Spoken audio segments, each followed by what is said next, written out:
Hey everyone, welcome back to Ganai's Game News. We're starting this week with some news about a racing game that's hitting the finish line way too early. According to PC Gamer, LEGO 2K Drive will be delisted from digital storefronts starting next week. Yeah, you heard that right. The game that only came out 3 years ago is already being pulled from shelves. Now, here's the silver lining.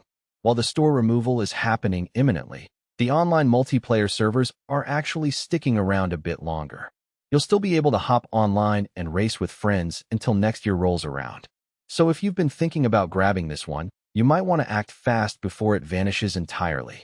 Sticking with digital removals, there's been some drama brewing around the indie adventure game Mixtape. PC Gamer is reporting that claims the game would be delisted due to music licensing issues are completely false, according to the publisher, anyway. Turns out the team behind Mixtape actually went the extra mile and secured perpetual music licenses for all the tracks in the game. That means they own the rights to keep those songs in the game forever, no expiration date. So if you've been worried about this one disappearing because of licensing drama, you can relax. The publisher is making it crystal clear that this game isn't going anywhere. Now here's something that'll make you feel old. Final Fantasy XI is still getting new content, and it's been 24 years since the game launched. According to PC Gamer, this ancient MMO is somehow still chugging along with more stuff on the horizon. While its younger sibling Final Fantasy XIV gets all the mainstream attention, FF11 has quietly built an incredibly loyal community that keeps coming back. The fact that the developers are still committed to creating new experiences for this nearly quarter-century-old game is honestly pretty incredible.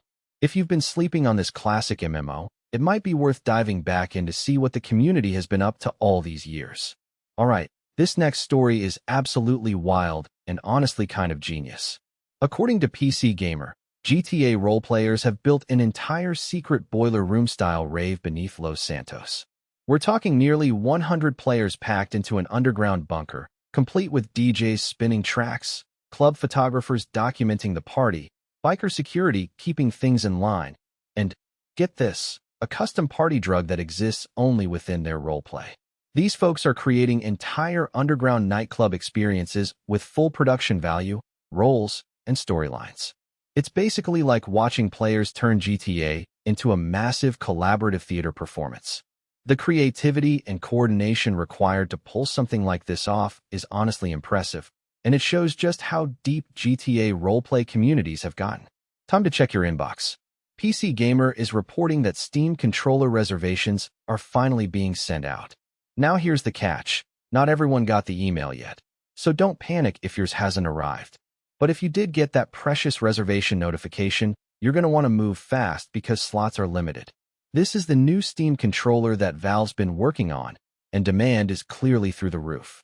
Make sure you've got your Steam account linked and ready, because once those reservation windows open, they're probably not going to stay open for long. If you've been waiting to grab one of these controllers, this is your moment. Assuming Valve's email made it past your spam filter. Here's a hot take that might shake up your MMO philosophy.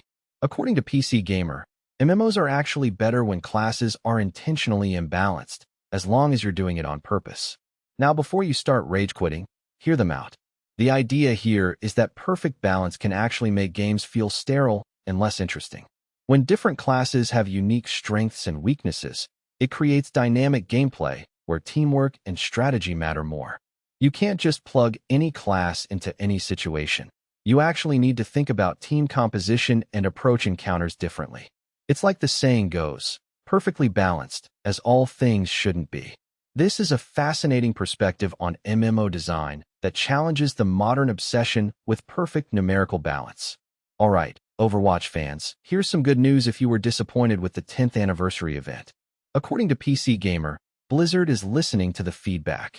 Game director Aaron Keller acknowledged on social media that players weren't thrilled with the reward offerings, and the team is stepping up to improve things next week. But it doesn't stop there. More free stuff is being planned for later this year as well. It's nice to see developers actually respond to community feedback and commit to making things right. If you've been holding off on the anniversary event, this is your sign to jump in soon once those improvements roll out.